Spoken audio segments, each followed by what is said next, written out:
So I got to keep on going, man. This is amazing how quickly the clarity.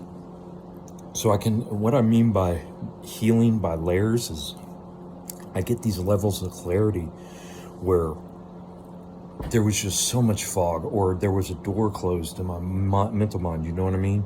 Like I couldn't access, or I couldn't see or get to.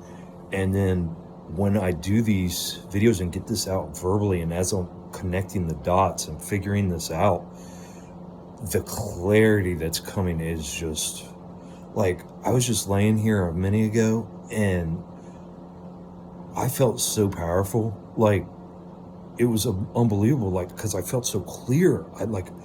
And being that clear. Okay, so what I mean by powerful is because I've been oppressed. That's why that word keeps on coming to my head, is because I've been oppressed for so fucking long. Like, you don't even realize it. You know what I mean?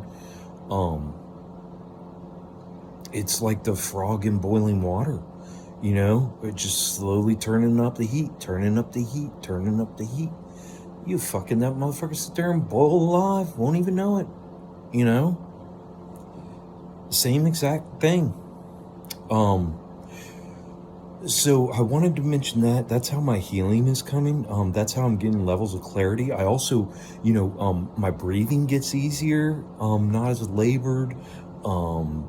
Things get brighter. I mean, it's amazing. It's like there were literally chains that have been binding me. My mother literally put chains on me as a young child and has bound me my whole life and continues to bind me, sitting there praying for me, whatever she's over there doing.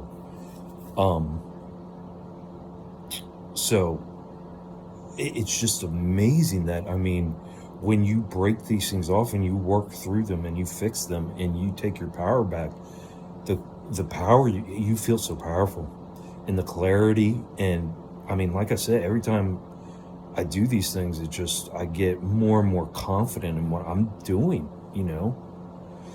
Now, on the other hand, like I said, the thing I had said about how I felt the other night and that morning, in my video yesterday, I think it was like, all the shame and guilt and like this thing pressing into me, trying to make me think that I'm lying about what I'm saying.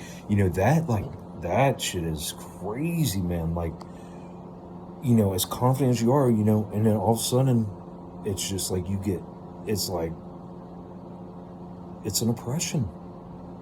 It's an oppression. And it's done on purpose, and it's called covert narcissism.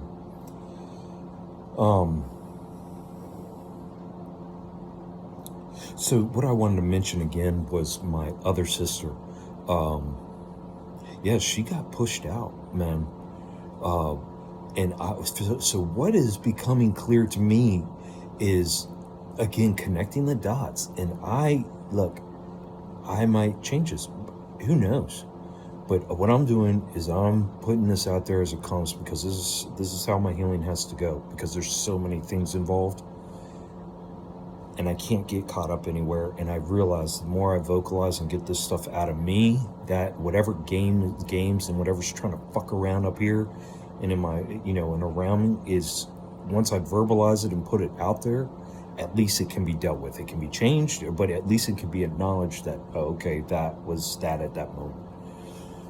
If that makes any sense. That's why I'm doing this. I lost my train of thought.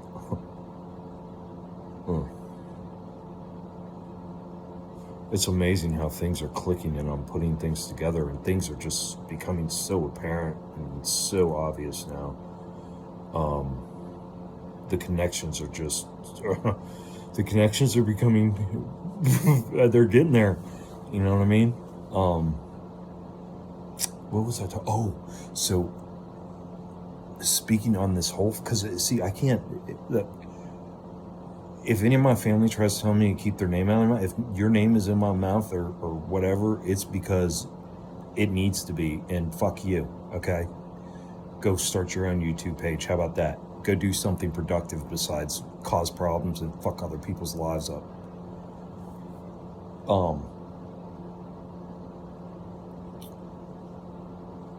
Lost my train of thought again.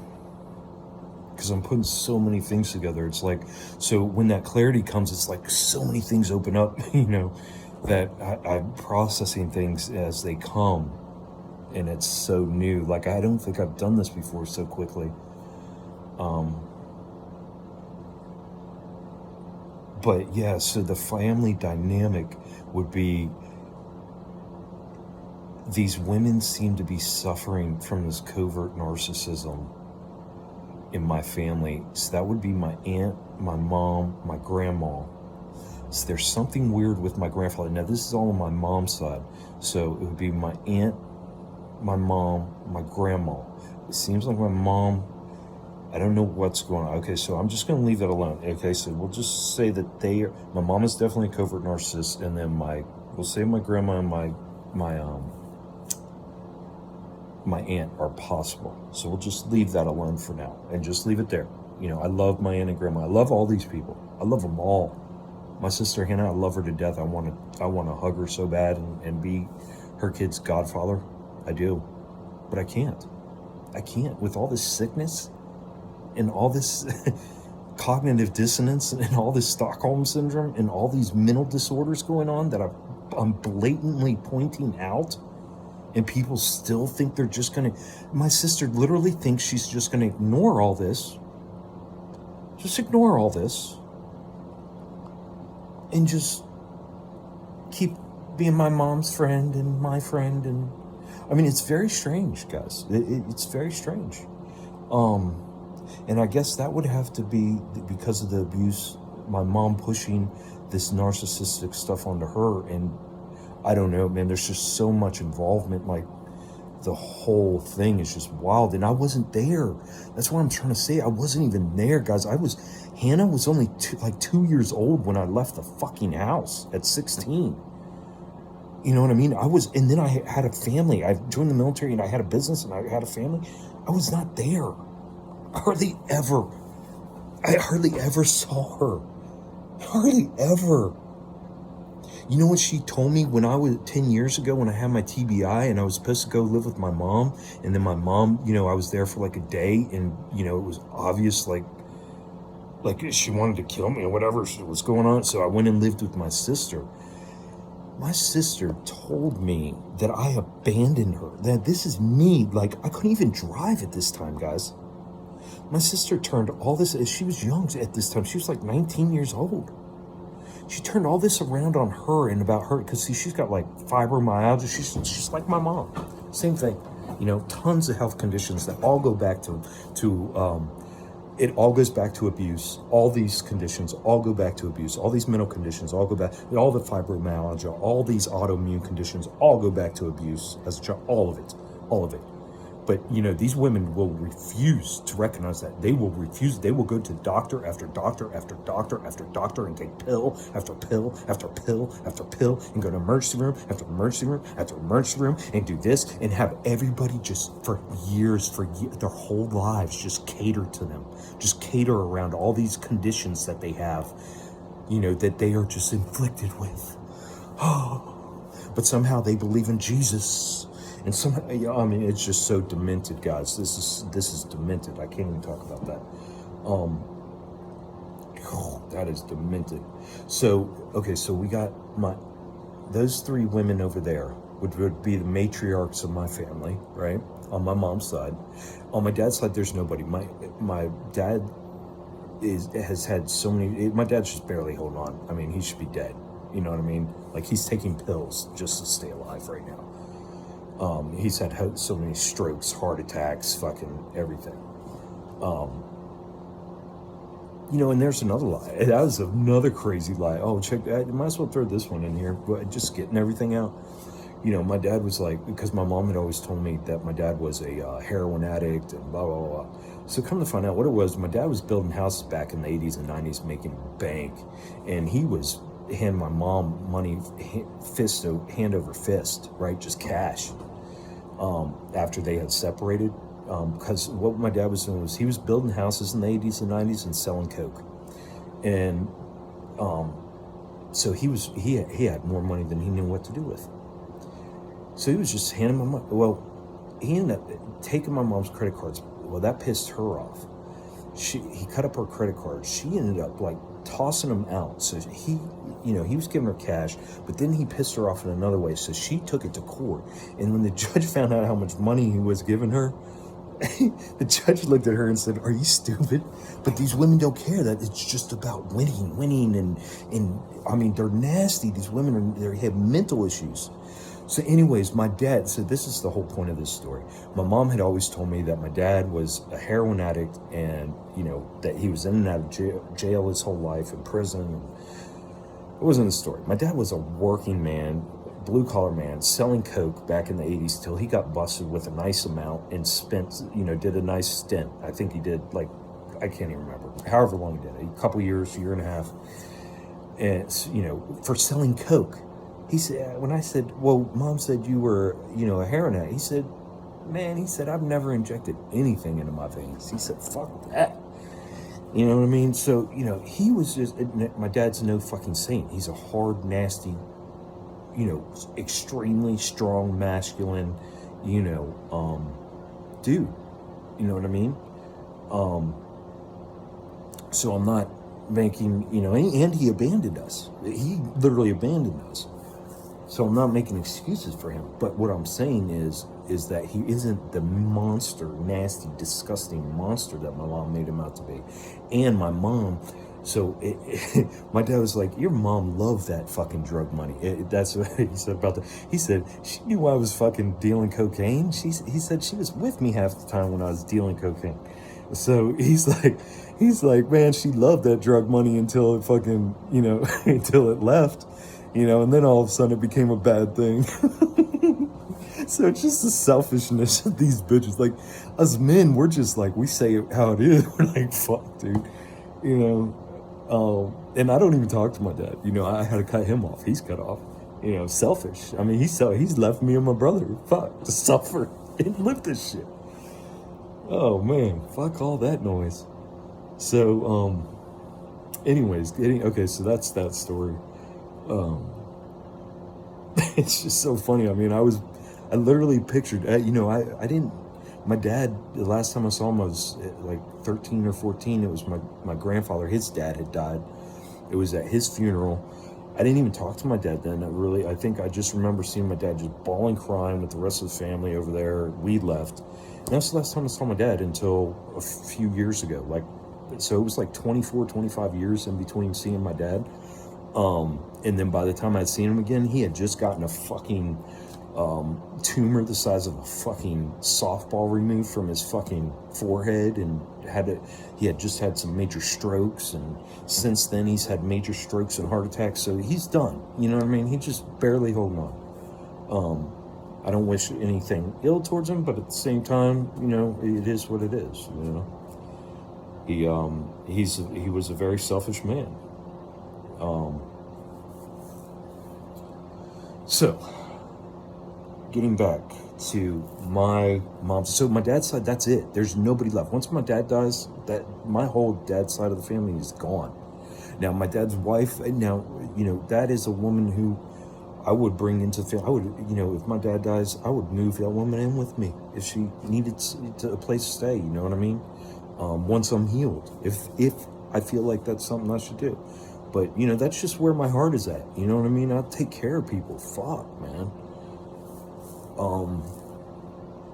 But going back to family. Oh, okay, so that takes care of my dad's side. So back to my mom's side. So then on my mom's side, my grandfather is such a out there character, man. I wonder what's going on. So he's like a wild card character, man. And he's about to die. He's got Alzheimer's right now, or some kind of dementia or something going on right now. I think he's in his mid 80s, late 80s, something like that. He might even be 90. I don't know. And then you have my uncle who,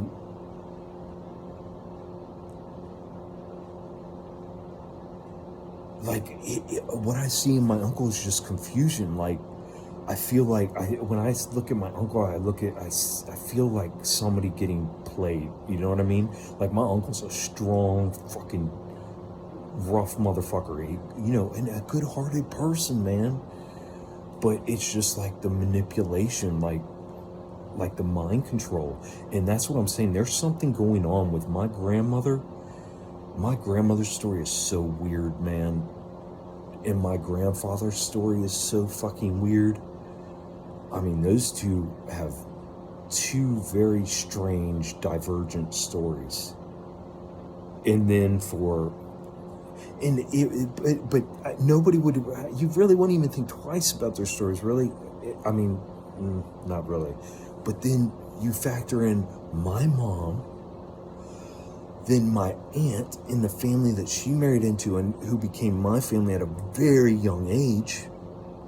So strange. Like, that shit doesn't, those kind of marriages don't just happen. That shit doesn't just happen. You don't marry into mega millions just by chance like that and stay married and then have all of this weird shit happen into the family to your, I mean, all the shit that goes on with my family is, and it's all kept completely divided away from them. It's so weird, man. Like, there is something going on. And then, like I said, my uncle, who just seems to be like this very strong, like, presence piece, you know, physical piece that these bitches are using to manipulate and move around, you know, to protect themselves on the chessboard.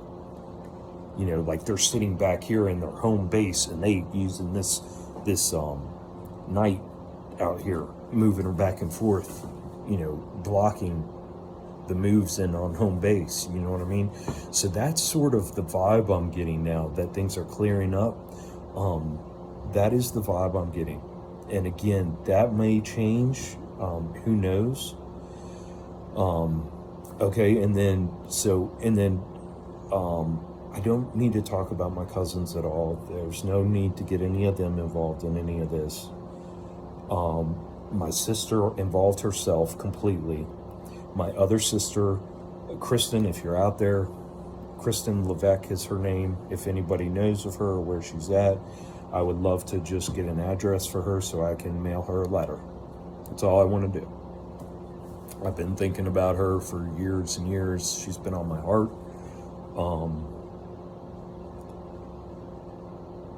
And yeah, and I love her and always have, and I care about her, and what happened to her was not right. So I would just like to send her a letter. And then my brother is another wild card, sort of like my uncle, you know, sort of, but in a different way. But yes, sort of like my uncle, but in a different way.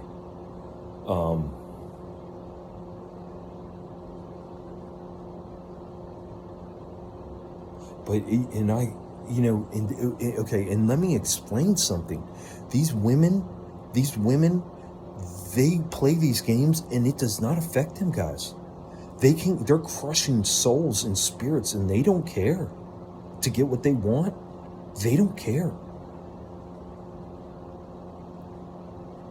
These women are so selfish. It's like, unless you know one that I'm talking about, but you know, these covert narcissists, you need to go watch that video I put down in the description of a couple videos ago, because that is dangerous.